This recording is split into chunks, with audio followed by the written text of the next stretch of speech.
വളരെ ചിന്തിക്കണം. അവരുമായി നമുക്കൊരു കൂട്ടുബന്ധവും വേണ്ട. അവരെ ഒളിപ്പില്ലാത്ത കൗമാണ്. അവർക്ക് അള്ളാഹുവിന്റെ ദീന സുന്നത്തമായത്തിൽ അവർക്ക് താല്പര്യമില്ല. അത് വേറൊരു കൗമാണ്. ഞാൻ എന്റെ വാക്കുകൾ അവസാനിപ്പിക്കുകയാണ്. എന്റെ വാക്കിൽ അവിവേകമുണ്ടെങ്കിൽ ബഹുമാനപ്പെട്ട ഉസ്താദുമാർ ക്ഷമിക്കണമെന്ന് വളരെ വിനയത്തിലും താഴ്മയിലും ഞാൻ അപേക്ഷിക്കുകയാണ്. ദീന, ലൈംഗിക ശുദ്ധി, സാമ്പത്തിക ശുദ്ധി, ഇതൊക്കെയാണ് ദീൻ എന്ന് പറയുന്നത്. ലൈംഗിക ശുദ്ധിയും സാമ്പത്തിക ശുദ്ധിയും ഇല്ലാത്തൊരു കോമിന് എന്ത് ദീനാണ്? ഞാൻ പറയണം, എന്നെ കൊണ്ട് പറയിപ്പിക്കണ്ട. അതൊന്നും ഞാൻ പറയുന്നില്ല. ഒരു മുഅ്മിനായ മനുഷ്യന് ഏറ്റവും പ്രധാനമായുണ്ട് രണ്ട് ശുദ്ധിയാണ്. ഒന്ന് ലൈംഗിക ശുദ്ധി, ഒന്ന് സാമ്പത്തിക ശുദ്ധി. അതില്ലാത്ത ഞങ്ങളെ കൊണ്ട് പറയിപ്പിക്കണ്ട. ഇസ്ലാമിലെ ഒരു ഇസ്ലാമിക വേദിയിൽ ഇത്തരം ശുദ്ധികളൊക്കെ വിലയിരുത്തുന്നതിൽ ഞങ്ങൾക്ക് പ്രശ്നമുണ്ട്. എന്ത് പ്രശ്നം? ധാർമ്മികമായ പ്രശ്നം. മൂത്തേടത്തെ അംസാജി എന്ന് പറയുന്ന ആളുടെ ശുദ്ധിയും മകന്റെ ശുദ്ധിയും വീട്ടിന്റെ ഉമ്മരത്തുള്ള പീഡക്കലെന്ന് ചോദിച്ചാൽ പറയില്ലേ? ആ നാട്ടുകാർ പറഞ്ഞൊരു ക്ലിപ്പ് ഞങ്ങൾക്ക് കേൾപ്പിക്കാൻ കഴിയുന്നു. പക്ഷേ ഞങ്ങളെ സംബന്ധിച്ചിടത്തോളം ഏതെങ്കിലും ഒരു അംസാജി ഏറുപാടിക്ക് സിയാറത്തിന് പോയിട്ടുണ്ടെങ്കിൽ അതിലുള്ള കയറും ചെറും പറയേണ്ടത് ഞങ്ങളല്ല, അതൊക്കെ അടുക്കളയിൽ അടിച്ചു വരാൻ വരുന്ന സ്ത്രീകൾ പറയട്ടെ. ഞങ്ങളെ സംബന്ധിച്ചിടത്തോളം അത്ര ശുദ്ധി പറയലും അത് പ്രബോധനം ചെയ്യലുമല്ല ഞങ്ങളുടെ ഇസ്ലാമിക വേദിയിലെ ഞങ്ങളുടെ ഡ്യൂട്ടി. പിന്നെയോ സ്വന്തം എലാമാക്കൊരു പെൺകുട്ടി ഉണ്ടായി, ചെലവിന് കിട്ടാത്തതിന്റെ മേലിൽ കേസ് കൊടുത്ത് അവസാനം പെൺകുട്ടിയെ വീട്ടിൽ താമസിപ്പിക്കാൻ തീരുമാനിച്ചു. അവസാനം ഒരു മാസം നിന്ന് എനിക്ക് വാപ്പാന്റെ ഭാര്യയാകാൻ പറ്റില്ല എന്ന് പറഞ്ഞ് സ്വന്തം പെങ്ങൾ വീട്ടിൽ നിന്ന് ഇറങ്ങിപ്പോയിട്ടുണ്ട് ഏതെങ്കിലും മുസ്ലിം കുടുംബത്തിലെങ്കിൽ അത് പറയേണ്ട വേദിയല്ല ഇസ്ലാമിക വേദി. കാശ്മീർ പറയിപ്പിക്കണ്ട, ഞങ്ങൾ പറയിപ്പിക്കണ്ട എന്ന് പറഞ്ഞാൽ അതൊരു വർത്തമാനമാണ് കാശ്മീർ, അതൊരു വാക്കാണ് കാശ്മീർ. ഇനി നിങ്ങൾ പറയും ഞങ്ങൾ പറയണോ? പക്ഷേ അത് പറയാൻ ഞങ്ങളുടെ നേതാക്കളും ഞങ്ങളുടെ സംഘടനയൊന്നും ഇത്തരം അജണ്ടകൾ കയറി നടക്കുന്നവരല്ല. ഞങ്ങളുടെ സംഘടനയെ സംബന്ധിച്ചിടത്തോളം ഇതൊന്നും ഞങ്ങളുടെ അജണ്ടയല്ല. പക്ഷേ ശുദ്ധി പറയേണ്ടി വന്നാൽ ഞങ്ങൾക്കത് പറയേണ്ടി വരും. ഇതൊക്കെ എളാമേതാ ബാപ്പേതാ പെങ്ങളേതാന്നൊക്കെ സമൂഹത്തോട് പറയേണ്ടി വന്നാൽ അത് പറയേണ്ടി വരും. ഞങ്ങളെ സംബന്ധിച്ചിടത്തോളം ബഹുമാനപ്പെട്ട കാന്തപുരം ഉസ്താദിന് ഒരു ആൺകുട്ടിയുണ്ട്. അതിനെ ചെറുപ്പത്തിലെ ഖുർആൻ പഠിപ്പിക്കാൻ വിട്ടു. അത് ആദ്യമായി അത് ദർസിൽ പോയി ബഹുമുഖ വിദ്യാഭ്യാസം പഠിച്ചു. ഈജിപ്തിൽ നിന്ന് അസ്ഹരി ബിരുദം നേടി, മർക്കസിൽ നിന്ന് സഖാഫി ബിരുദം നേടി. ഇന്നാഗോള ഇസ്ലാമിക ചലനങ്ങളിൽ ആ പണ്ഡിതൻ നേതൃത്വം കൊടുക്കുന്നു എന്ന് പറയാൻ ഞങ്ങളെ കൊണ്ട് കഴിയും. അതേസമയത്ത് കരുവാരക്കുണ്ട് മാനവേര മകൻ വൈകുന്നേരമായ ചുടുവെള്ളം കുടിച്ച് കാല് നാനാലും വരാന്ന് പറയാൻ ഞങ്ങളുടെ വേദി ഞങ്ങൾക്കതിന് പര്യാപ്തമായതല്ല. അത് പറയലല്ല ഞങ്ങളുടെ വേദി, അത് പറയൽ ഞങ്ങളുടെ അജണ്ടയുമല്ല. അതുകൊണ്ട് ഞങ്ങളെ കൊണ്ട് നിങ്ങൾ പറയിപ്പിക്കരുത് എന്ന് പറഞ്ഞാൽ പറയിപ്പിക്കരുത്. ഇനിയോ സാമ്പത്തിക ശുദ്ധി നോക്കിക്കോളി. നിങ്ങൾ കണ്ടില്ലേ, ഇത് മനോരമ ദിനപത്രമാണ്, ഏതെങ്കിലും മഞ്ഞപത്രമല്ല. ആധികാരികമായ കേരളത്തിൽ ഒരു ദിനപത്രം. ആ ദിനപത്രത്തിൽ കണ്ടങ്ങള് ഗ്രന്ഥം നിറയെ സ്വർണ്ണ നാണയം. നിങ്ങളെ സാമ്പത്തിക ശുദ്ധിന്റെ ഒരു സാമ്പിൾ കണ്ടോളി. ഗ്രന്ഥം നിറയെ സ്വർണ്ണ നാണയം. എന്താ സംഭവം? കോഴിക്കോട് ഹജ്ജ് കർമ്മം കഴിഞ്ഞ് തിരിച്ചു വരികയായിരുന്ന അങ്ങാടിപ്പുറം സ്വദേശി അബ്ദുള്ള മൗലവിയിൽ നിന്ന് കസ്റ്റംസ് അധികൃതർ 4.25 ലക്ഷം രൂപ വരുന്ന 193 സ്വർണ്ണ നാണയങ്ങൾ പിടിച്ചെടുത്തു അബ്ദുള്ള മൗലവിയിൽ. എപ്പോഴാ സംഭവം? മലയാളത്തിൽ നേരായ മാർഗത്തിന്റെ ചരിത്രം എന്നർത്ഥമുള്ള 10 വാല്യങ്ങളുള്ള ഒരു ബൃഹദ് അറബി ഗ്രന്ഥത്തിന്റെ ശേഖരത്തിന്റെ ചട്ടക്കുള്ളിയിൽ അതിവിദഗ്ധമായി ഒളിപ്പിച്ചിരിക്കുകയായിരുന്നു ഈ നാണ്യങ്ങൾ. ഗ്രന്ഥത്തിന്റെ പുറംചട്ടക്കുള്ളിൽ 10 ഇഞ്ച് നീളവും 1 ഇഞ്ച് വീതിയുമുള്ള ഒരു ചാലുണ്ടാക്കി അതിൽ നാണയങ്ങൾ പതിച്ച കറുപ്പ് നിറമുള്ള ടേപ്പ് ഒട്ടിച്ച് അതിനു മുകളിൽ മറ്റൊരു ഷീറ്റ് ഒട്ടിച്ചിരുന്നു. കവറിനുള്ളിൽ ഇങ്ങനെ ഒന്ന് ഉണ്ടെന്ന് ആർക്കും സംശയം ഉണ്ടാവില്ല. ഒരു മൂല്യർ അജ്ഞഞ്ഞു വരിക. മൂല്യർ ഏതാണ് അഡ്രസ്സും നാടും ഉപ്പ ഞങ്ങൾ പറയുന്നില്ല, സൂചന. കുറച്ചൊക്കെ ബുദ്ധിയുള്ളവർ കണ്ടു തന്നെ അറിയും, കൊള്ളാൻ നിൽക്കൂല.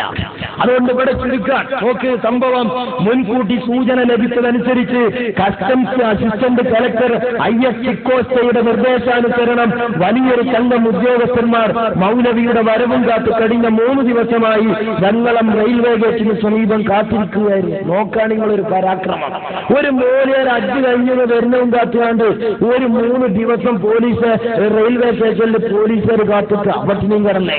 ആരാണ്? മുസ്ലിം പോലീസുകാരല്ല, അമുസ്ലിംകളായ പോലീസുകാർ.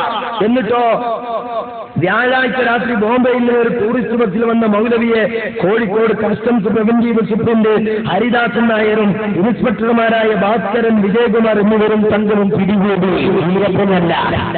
പിടികൂടി എന്തേ? ബഹുമാനപ്പെട്ട AP ഉസ്താദ് രാവിലെ സൗദിയില്, വൈകുന്നേരം ഇന്ത്യയില്, സുബൈയാവുമ്പോൾ മർക്കസിലെ ബുഖാരിക്ക്, അങ്ങനെ എയർപോർട്ടിൽ ചെല്ലുമ്പോ അല്ലെങ്കിൽ നെടുമ്പാശ്ശേരി ചെല്ലുമ്പോ AP ഉസ്താദിനെ കാണുമ്പോ എല്ലാ ഉദ്യോഗസ്ഥന്മാരും എഴുന്നേറ്റിട്ട് സല്യൂട്ട് അടിക്കുക. നിങ്ങളെ മൂല്യന്മാരോ വരുമ്പോത്തിന് അരതപ്പ, വേല് തപ്പ, കിതാബ് തപ്പ. നിങ്ങളെ സാമ്പത്തിക ശുദ്ധി ലോകർക്കറിയാം,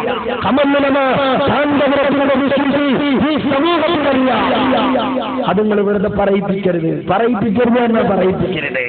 എന്നിട്ട് നോക്ക്, 8 ഗ്രാം വീതം തൂക്കമുള്ള പവൻ നാണയങ്ങളാണ് മുഴുവൻ. മുമ്പ് 3 തവണ ഹജ്ജ് കർമ്മം നിർവഹിച്ചിട്ടുള്ള മൗലവി 3 കൂട്ടുവെക്കാൻ. ഇനിയോ നാട്ടിലെ പല സാമൂഹ്യ സംഘടനകളുമായും ബന്ധമുള്ള ആളാത്രേ.